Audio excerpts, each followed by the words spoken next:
구독과 좋아요 알림 꼭 부탁드리도록 하겠습니다. 자, 저희는 첫 번째 시로 넘어가겠습니다. 33시간이 걸렸습니다. 이 체포영장이라고 하는 것은 일단 우리 형사소송법 200조예요. 피의자가 죄를 범했는데 소환에 응하지 않거나 수사를 응하지 않는 그런 위험이 있을 때 바로 체포영장, 즉 긴급히 체포해서 수사를 받도록 조사를 받도록 하는 그 체포영장을 발부하도록 하게 되어 있습니다. 이 체포영장이 일단 발부가 되면 48시간 이내에 구속영장을 청구를 해서 정식으로 이제 인신을 구속하거나 아니면 석방을 해야 되는 그런 상황이겠죠. 근데 현직 대통령은 내란과 외환의 죄를 제외하고는 형사소추가 되지 않습니다. 네. 그런데 이번에는 내란죄 혐의로 인해서 수사를 하기 때문에 처음으로 체포영장이 지금 발부가 됐는 게 아닌가. 이것도 중앙지법이 아닌 서울 서부지법에서 처음으로 발부가 됐어요. 예, 헌정사상 이제 처음 있는 일입니다. 왜냐하면 현직 대통령은 우리 헌법 84조에 의해서 재임 기간 중 형사상 소추를 받지 않는다. 이른바 불소추 특권을 가지고 있는데 내란과 외환의 경우에는 적용되지가 않습니다. 그래서 이렇게 체포영장이 청구가 됐는데 체포영장은 아시다시피 48시간 동안 구금할 수 있는 그런 겁니다. 그래서 발부의 가능성을 보면 구속영장보다 비교적 법원에서 쉽게 내주거든요. 네. 그러니까 뭐 3번에 걸쳐서 그 소환에 불응한다든가 이럴 경우에 거의 뭐 자동적으로 이렇게 돼 있는데 그런데 이게요. 제가 왜 공수처가 이 체포영장 청구를 서울중앙지법에 하지 않고 서울 서부지법에 했는가 네. 이렇게 봤더니요. 지금 대통령 공관이 있는 한남동이 서울 서부지법 관할은 맞다고 합니다. 네. 서울 서부지법 관할이 맞는데 그런데 이 사건의 무게감이라든가 네. 이 사건의 성격 뭐 등등으로 봤으면 중앙지법에 신청하는 것이 맞았다 하는 게 다수 법률가들의 의견이더라고요. 제가 쭉 주변에 법률가들 의견을 종합해 보니까 그런데 이런 문제가 있답니다. 서울중앙지법에는요. 5명의 영장 전담 판사가 있습니다. 네. 그러니까 로테이션으로 하는 거예요. 로테이션. 이거는 재판부 배당할 때는 뭐 전자 추첨으로 한다 그러는데 이 영장 판사를 누가 할 것인가는 5명에서 돌아가면서 하는 거예요. 정해져 있죠, 로테이션으로. 그렇죠? 예. 그런데 서울 서부지법에는요. 이순형 영장 전담 부장판사 1명이에요. 아, 그렇군요. 예. 중앙지법에는 5명이 로테이션으로 돌아가는데 서울 서부지법은 이순형 부장판사 1명이랍니다. 네.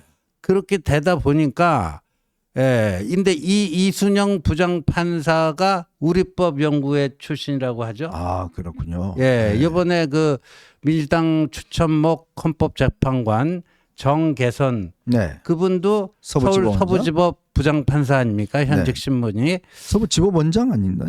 지법 원장인데. 예. 그다음 그 밑에 그 누구죠? 마은혁. 마은혁이 또 마은혁이 서부지법 부장판사. 네.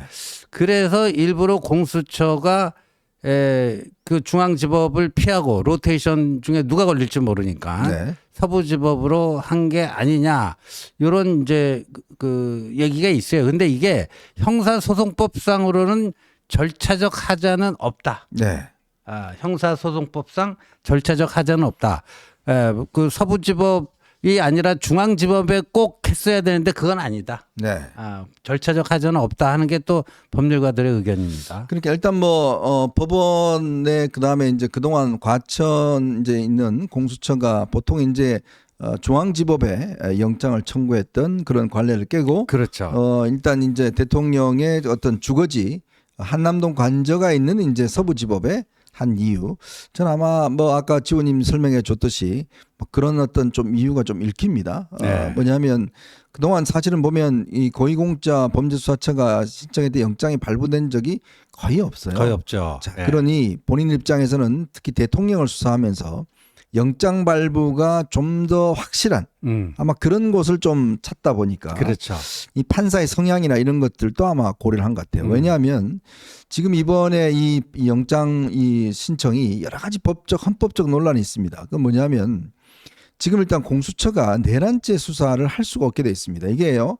민주당이 했던 이 정말 웃기도 않은 이 검수완박 때문에 네. 내란죄를 경찰에서 조사하게 돼 있어요. 그러니까요. 아니 이 형량이 가장 센 무기나 사형밖에 없는 이 내란죄 이 우두머리 같은 경우에 그런 중범죄를 검찰도 아니라 경찰만 수사하게 했다는 거 이게 네. 바로 이제 검수완박의 결정적인 문제 있잖아요. 그렇죠. 네. 그러니까 지금 이 윤 대통령 측에서도 아니 그거는 경찰만 할 수 있는데 왜 공수처가 수사하느냐. 그러니까 공수처 입장에서는 아니 이게 직권남용을 수사할 수 있는데 직권남용의 수사와 연결된 부분에 이제 내란죄가 있다. 그래서 내란죄를 할 수 있다라는 논리. 네. 이게 이제 지난번에 이제 이 김용현 장관에 대한 이제 수사. 근데 김용현 전 장관은 사실은 거기는 일반 이 대통령처럼 일반 사건 다 수사할 수가 있어요. 그렇죠. 근데 네. 이제 이 대통령은 직권남용 혐의로 수사하기가 어렵습니다. 그렇죠. 그런데도 불구하고 그걸로 해서 내란죄를 올라타서 네. 그렇게 수사하는 거다라는 네. 이제 의미를 했는데 네. 근데 결국 이제 법원이 33시간 이거 꽤 오랜 시간이 걸린 것 같습니다. 그러니까요. 근데 이제 법원도요. 그 지금 뭐 한 3천 명의 판사들이 있지만 판사들이 다 똑같은 판결을 내리는 건 아니잖아요. 네네. 그러니까 이게 서부지법이 아니라 서울중앙지법으로 가서 중앙지법에서 법리에 좀 충실한 어떤 영장 전담 판사가 만약에 이것을 심리했다면은 네. 기각이 됐을 가능성도 저 그럴 있다라고 가능성도 있을 봐요. 거예요. 네. 솔직한 얘기로. 왜냐하면 이게 김용현 전 장관하고는 좀 다른 케이스가 그렇죠. 김용현 전 장관은 그 당시에 이미 전 장관의 신분이었어요. 그러나 지금 윤석열 대통령은 탄핵 소추돼서 직무정지돼 있다고는 하지만 여전히 현직 대통령 아닙니까? 네. 그리고 지금 국민의힘에서 주장하듯이 이게 뭐 도주의 우려가 있구나 이런 게 아니잖아요. 맞아요. 그러니까 조금 더 신중하게 갔었어야 되는 게 아닌가. 그러니까 공수처가 내란죄 수사 권한이 없다라는 건 맞습니다. 그거는 누가 그렇게 만들어놨어요? 문재인 정권이 그렇게 만들어놨잖아요. 네네. 검찰과 공수처는 내란죄 수사 못한다. 경찰만이 할 수 있다. 그렇게 만들어놓은 거는 문재인 정권이에요. 그런데 김영현 장관의 경우에는 이제 검찰이 구속영장 청구하면서 직권남용부터 시작해가지고 이제 뭐 내란죄 이렇게 되는 것들을 이제 인정을 해준 거지만 이게 현직 대통령 신분이니까 김영현 전 장관하고 케이스가 다르다고 보거든요. 그렇죠. 저는. 그런데 이제 공수처가 뭐 일종의 그 서부지법으로 하면은 좀 쉽게 받아낼 수 있지 않겠나 해서 이렇게 된 것 같습니다. 그러니까 말입니다. 이번 이제 체포영장과 함께 수색영장도 같이 발부를 했습니다. 발부를 해서 지금 한남동 관저에 대한 이제 아마 수색영장도 이제 집행할 것 같은데 문제는 이게 옛날에 압수수색영장이면 예를 들어서 이제 그 대통령실이나 그 다음에 관저가 군사 보호 지역으로 돼 네. 있어요. 그래서 이거를 거부할 수 있는 권한이 있는데 있습니다. 이 체포영장은 사람에 대한 체포거든요. 그렇죠. 그러니까 이거 자체를 만약에 체포를 방해할 경우에 공무집행 방해로 처벌하겠다. 지금 그렇게 지금 공초는 나오고 있잖아요. 네. 그러니까 지금 경호처는 또 경호처 나름대로 경호처법에 따라서 대통령의 어떤 신변을 보호하겠다라는 네. 걸로 이제 아마 정할 것 같아요. 그리고 지금 저 장면 보시면 벌써 오늘 영장 발부 소식과 함께 지금 저기가 이제 대통령 한남동 관저 앞에 있는 육교입니다. 네. 저기 조금 더 위로 올라가면 바로 관저 들어가는 입구예요. 맞습니다. 거기 이제서부터 지금 벌써 한남동 쪽에 지금 시위대가 지금 계속 여기서 지금 모여 있는 상황입니다. 네, 그렇습니다. 자, 이렇다 보니 이게 지금 실질적으로 과연 실효성이 있겠느냐. 그러니까 이 지금 영장이 발부되긴 했지만 그러면 이걸 집행하려면 이거를 뚫어야 되는데 옛날에 아마 여러분 기억나실 겁니다만은 정치인들 중에서는 하나갑 전 의원이라든지 그다음에 저 김민석 전 의원이라든지 네. 그다음에 이인재 의원 이 사람들이 영장이 발부가 됐는데 이거는 구속영장이에요. 그렇죠. 발부가 됐는데 당사에서 뭐 당원들이 끝까지 못 잡게 하다가 네. 결국 불구속으로 처리가 됐어요. 결국 불구속 처리가 네. 됐죠. 근데 지금은 뭐 현직 대통령 아닙니까? 그리고 지금 그 체포영장 집행 과정에서 경호처가 물리적 그 저항 저지를 할 수 있는가를 놓고도 해석이 좀 분분합니다. 네. 그러니까 이 압수수색 영장은 확실하게 이제 거부할 수가 있는데 체포 영장의 경우에는 근데 지금 공수처가요. 제가 그 자세히 살펴봤더니 대통령 체포 영장뿐만 아니라 수색 영장도 같이 그렇죠? 발부받았잖아요. 수색 영장을 왜 발부받았겠는가 하는 건데요. 그게 이제 법리적으로 조금 헷갈리는 것 같아요. 아하. 그러니까 체포영장만 가지고 한남동으로 갔을 때 그 대통령이 한남동에 있는지 없는지 알 수가 없잖아요. 그렇죠. 예, 그러니까 수색이 먼저 전제로 되면서 체포가 돼야 된다. 아마도 이제 공수처에서는 그렇게 판단해 갖고 두 개를 같이 받은 것 같아요. 네. 근데 앞에 거는 거부할 수가 있거든요. 또 네네. 경호처가. 그러니까 오늘 아침 그 조선일보 기사 해설에 보면 대통령이 끝까지 그 체포를 거부하게 될 경우에는 특별한 방법이 없다. 또 뭐 이렇게도 지금 해석이 되고 있어서 그래서 저는 이렇게까지 좀 막판까지 가는 것은 정말 이 나라와 국민을 위해서 정말 피해야 될 일이다. 네. 정말 피해야 될 일이고 저는 이제 아쉬움이 남는 게 지금 그 윤 대통령 측에서요 3번의 그 소환에 대해서 그냥 무응답이었어요. 그렇죠. 뭉갰죠. 뭉갰어요. 근데 나중에 이제 이렇게 되니까 어떤 반박 논리가 그때부터 나오기 시작했단 네네. 말이에요. 그러니까 이 정도 되면은 좀 수사 응할 테니까 좀 제대로 좀 이러이러한 나중에 시비거리 생기지 않게끔 시간이 다소 걸리더라도 좀 이렇게 해갖고 제대로 된 어떤 그 형식과 절차적 그 정당성을 갖추고 해줬으면 좋겠다. 이런 의견을 조금 더 일찍 제시를 하고 뭐 했다면요. 수사기관 간의 조율이라든가 이런 걸 통해서 굳이 이렇게까지 안 해도 되지 않았나 싶은데 이것 또한 이제 예방이 안 된 거죠. 그러니까 지금 아마 윤 대통령이 헌법재판소 심판 뭐 이런 수사 이거 지금 감당해 내기가 지금 보면 김홍일 변호사라든지 윤곽근 변호사 뭐 이 두 분으로 아마 지금 하고 있는 것 같아요. 예. 꽤 이제 지금 힘에 붙이고 있는 상황인 것 같습니다.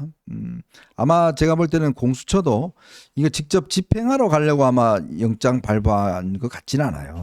왜냐하면 현실적으로 집행하기가 이거는 거의 불가능한 거거든요. 왜냐하면 뭐 경찰을 어마어마하게 동원을 해서 기동대를 동원해서 한다면 사실 저 앞에 있는 시민들을 많이 끌어내야 되는 상황이기 때문에 불상사가 일어날 수가 있습니다. 그러니까 그렇기 때문에 아마 제가 한 이유는 아마 우리 지호님도 설명해 주셨지만 그동안 전혀 무대응이었다가 네. 지금 이제 체포영장 발부한다고 그러니까 이제 변호인 선임하고 네. 의견서를 냈잖아요. 네. 그러니까 이제 뭔가 대응을 하기 시작했다는 거죠. 이제 그런 것들을 좀 유도해 내기 위해서 지금 한 게 아닌가 네. 저는 그렇게 해석이 돼요. 그리고 지금 체포영장 그 발부받은 게 그 시효가 1월 6일까지니까 네네. 1월 6일까지 못 쓰면 그게 무효가 되느냐 그게 아니고 연장이 가능하답니다. 네. 연장이 가능하니까요. 이거를 정말 이런 식으로 가는 것은요.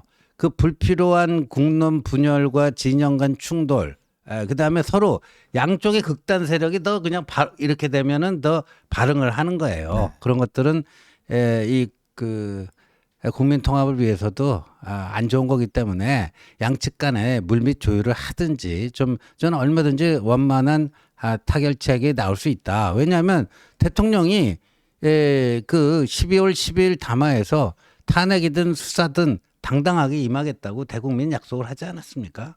예. 근데 참 그 약속을 했긴 했는데 예.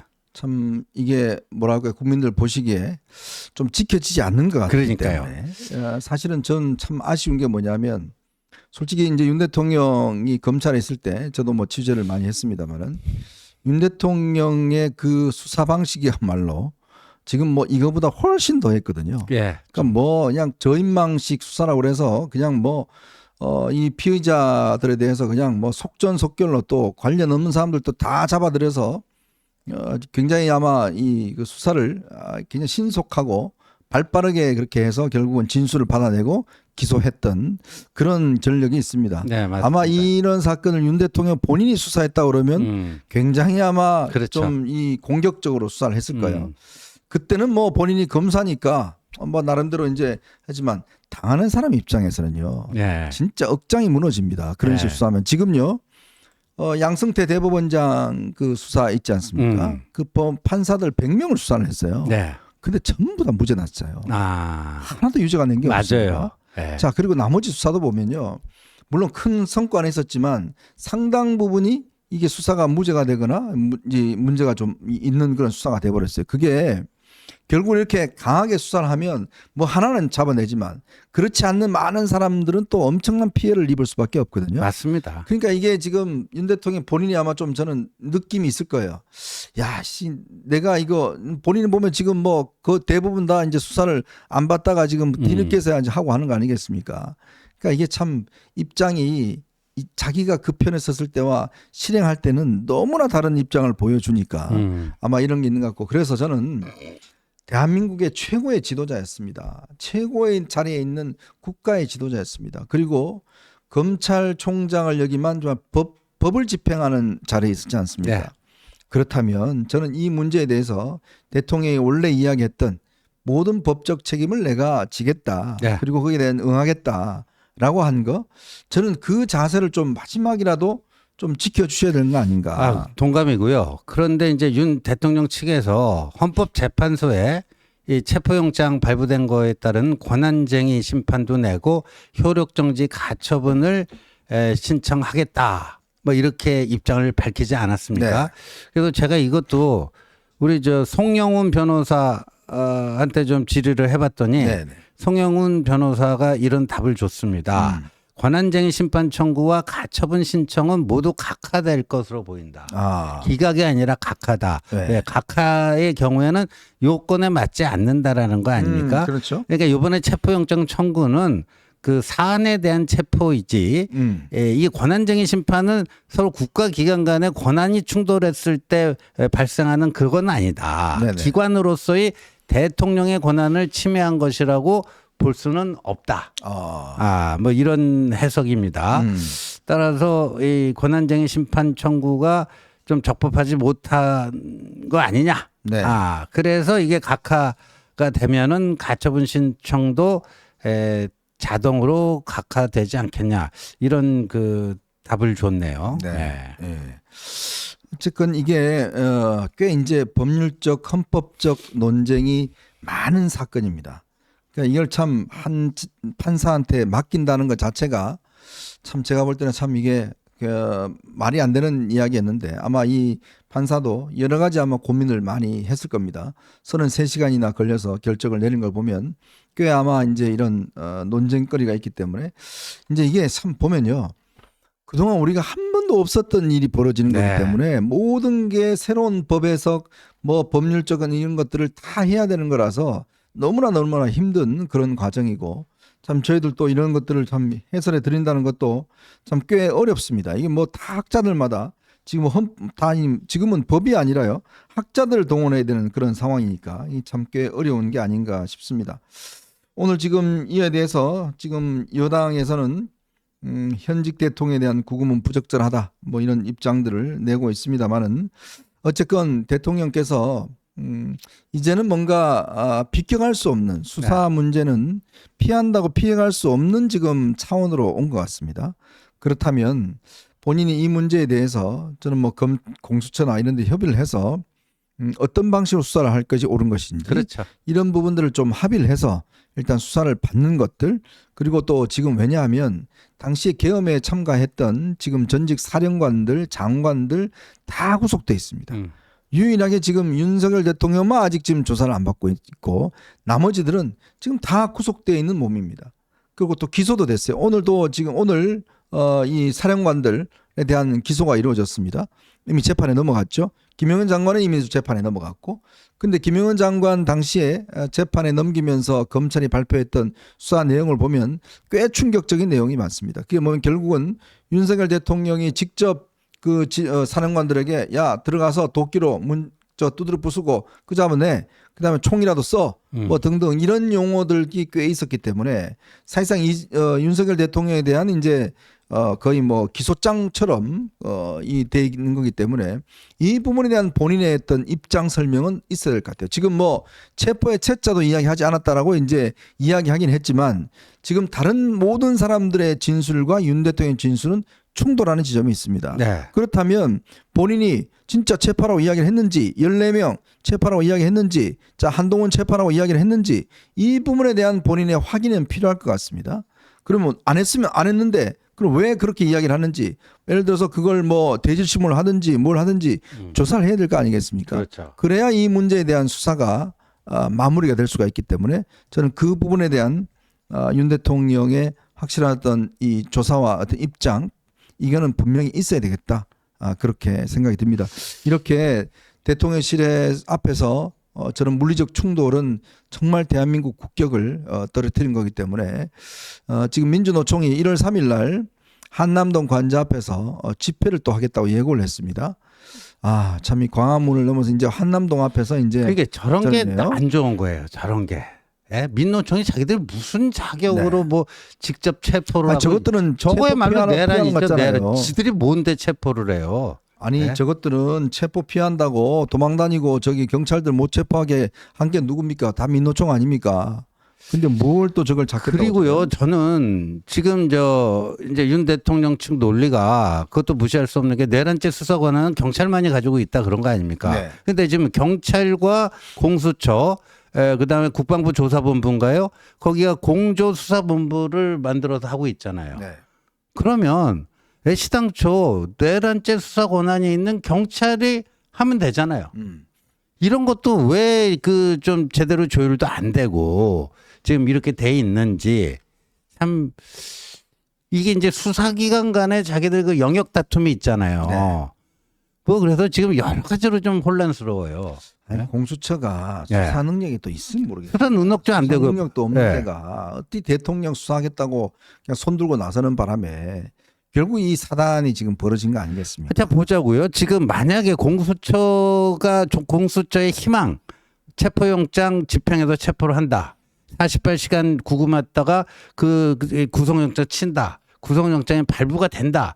아주 공수처의 희망대로 그래도 20일 내로 구속 기소를 해야 될 거 아니에요. 네. 그러면 20일 내로 공소장을 쓸 만한 수사가 돼 있어요? 어차피 검찰에서 김영현 전 장관 수사했던 거 갖다 빌려 써야 되잖아요. 네, 맞아요. 예? 그러니까 그것도 20일도 예. 그러면 합해서 20일인지 예. 이것도 지금 계산이 안 그리고 나와요. 기소 권한은 또 없잖아요. 없으니까. 그 검찰로 송치해야 되는 거 아니에요? 네. 그럼 송치해서 다 20일인지 그러니까요. 이것도 지금 법률적으로 없습니다. 그러니까 이게 공조본이란 거를 서로 이제 그 불필요한 영역 다툼 또 중복과 혼선을 뭐 방지하기 위해서 공조본이란 걸 만들었는데 이럴 거면 차라리 애시당초 경찰이 손을 댔어야죠. 네. 공수처가 왜 끼어들어갖고 더 혼란스럽게 만듭니까? 참 그것도 참 희한합니다. 이 가장 형량이 높은 사건을 경찰이 또 밖에 못한다는 이 황당한 이것도 참 민주당이 만들어 놓은 그런 상황인 것 같습니다. 이게요 이번에 우리가 이 무한 참사도 생각해 보면 좀 하나만 이게 뭔가 잘못된 게 있으면 이게 나중에 큰 문제가 되잖아요. 그렇죠. 이번에도 마찬가지로 결국 민주당이 만들어놨던 그 검수완박 때문에 이 혼란이 이제 벌어지는 거 아니겠습니까? 참 모든 게 참 그런 것 같습니다. 자, 저희는 이제 두 번째 이슈로 한번 넘어가 보겠습니다. 여러분 보시면서요 구독과 좋아요 알림 꼭 부탁드리도록 하겠습니다.